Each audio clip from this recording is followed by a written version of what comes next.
Catus Maximus here, this time with a review of an old Milwaukee 0224. This is a 3/8 Magnum hole shooter. So Milwaukee had this body style, their famous Magnum half-inch hole shooter drills.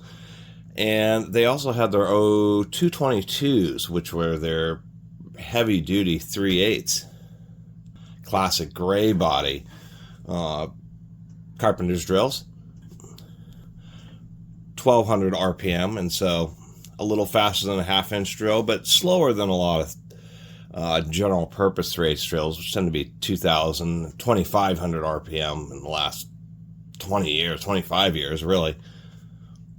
Anyway, it was one of Milwaukee's actually few ill-fated drills, just because when they upgraded to the Magnum 3/8 hole shooter, it had already been superseded. I've done a lot of reviews on mid RPM, so these are mid-range torque. These offer a good amount of torque with a balance of speed for, more professional use, using hole saws, small auger bits, that type of stuff, heavy-duty screw driving.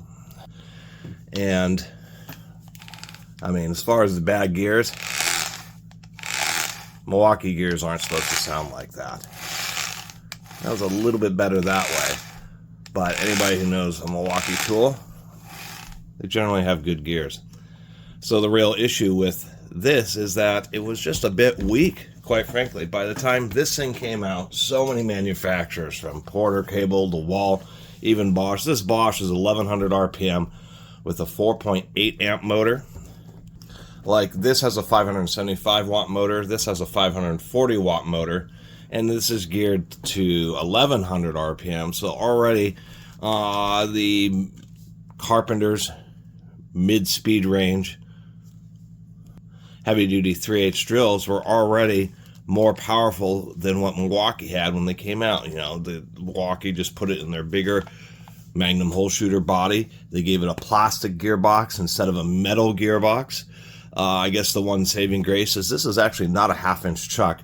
Most people don't know, but there's various grades of chucks, and most of the money that you're spending on this, one was the full grip trigger, but two, and a truly very heavy duty 3/8 truck. This is a half-inch spindle 3/8 or half-inch mount, half-inch body, but machined for 3/8 drill chuck, and you can see there's just a ton of material. It really is probably the best part of this drill.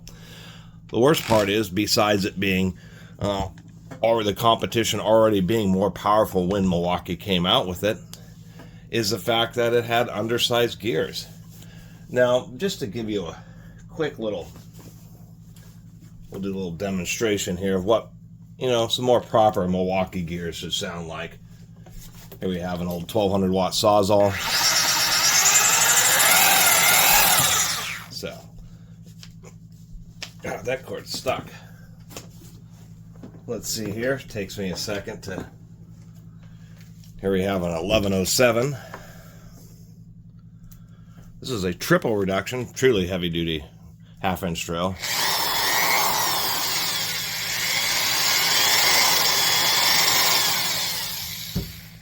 That's a well-used drill, but the gears are actually sounding pretty good. Here we have a more modern 0299 half-inch Magnum hole shooter, the one that replaced the ones that were in these body styles, known as the Chinese ones. So, those are what some nice gears should sound like.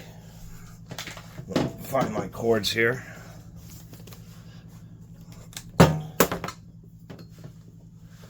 Get this plugged in, and we'll take a look at the gears.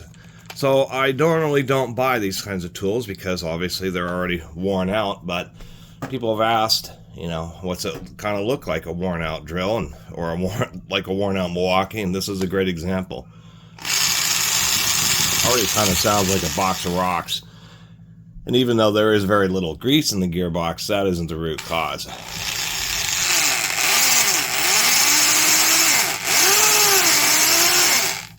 That does not sound like the other Milwaukee tools I just demonstrated. And it's evidence that this has actually got it, who the owner got their money's worth. And to tell you the truth, a lot of times this is what you would expect. somebody's going to spend a lot of money on a premium power tool. It ought to pay itself off. And this thing is done, I don't think it's even drilling. I think this is done a whole bunch of fast dry, building decks or something. It sounds better in reverse because that's the reverse direction, and so that side of the gears hasn't had the kind of wear that the normal forward operation. I mean, that is a dramatic sound difference as compared to this.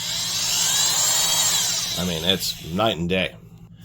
Now, even though this gearbox has an alignment peg, which means that even if the screws are a little bit loose, it still tries to keep the front and back half of the gear cases in alignment. Not all drills do that, and if the screws get loose, and they can shift back and forth, causing the gears to rock back and forth and cause a lot of uneven wear. But even on tools that have the pins, if the gearbox can move forward a little bit, there can still be a misalignment. So the screws were loose on this, so it's something you just got to check it. One of the saving graces of the old all metal power tools is the fact that the screws just tended to stay tight. The plastic, the heating, the expansion, the contraction just causes the screw heads to, stretch the plastic just ever such a tiny amount, and they kind of work themselves loose. And it's really, that screw really doesn't want to release now, does it? Well, that's going to be good enough. So, oddly enough, not much grease in this gearbox. Milwaukee basically always puts in tons of grease, but not in the case of this tool. Interestingly enough, we can see that's a double reduction, so we have the motor coming in, a single idler gear, and then the output gear. And what we can see on the front is that there's an extra little provision there. This front gear case is compatible with a triple reduction, yet the back diaphragm is only a double reduction. So I've already taken a pretty close look at this. All helical cut gears.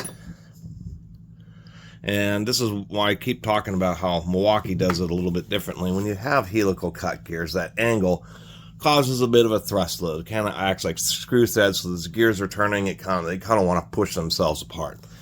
The way Milwaukee designs it is that the forces during normal forward operation, when it's operating, those thrust forces are against a ball bearing, and then the lateral forces are taken via a needle bearing. So this back ball bearing, I don't know if you can see it, but it's actually pretty worn, and it's shifting back and forth a little bit.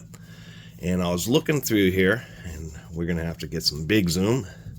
You can see how small these gears are. I mean, this gear is 1/4 inch wide or something like that.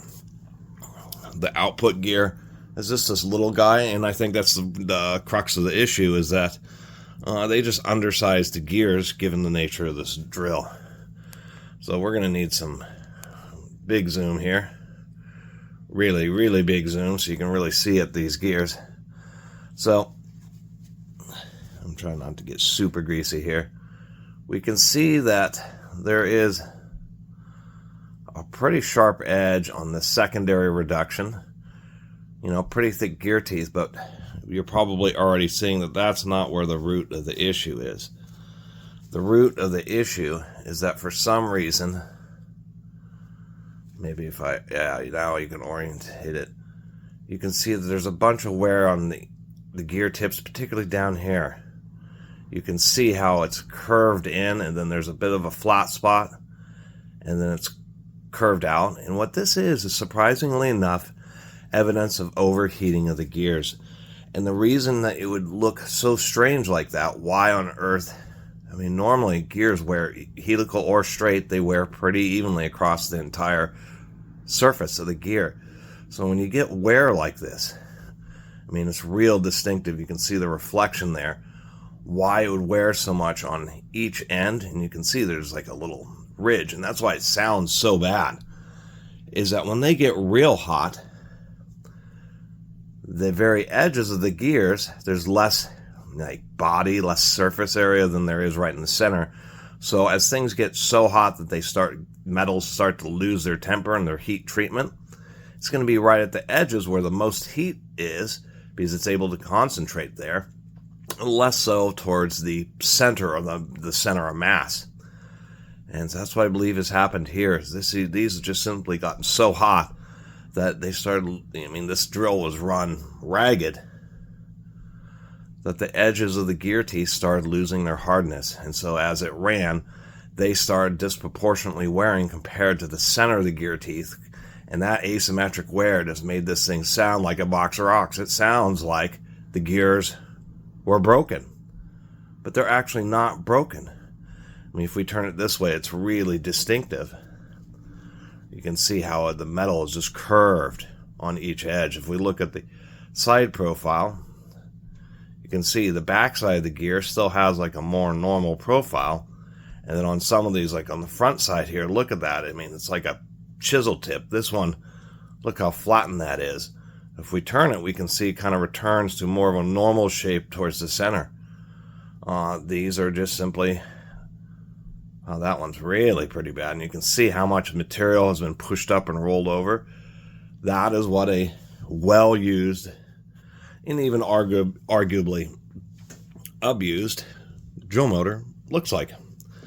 So anyway, not a lot of people I've talked about really what bad gears sound like, and I've talked about what they look like and the kind of wear that can happen. And when I ran into this drill, I said, this is an opportunity to actually make a video showing what that actually looks like inside a pretty respectable power tool. Anyway, thanks for watching. See you next time.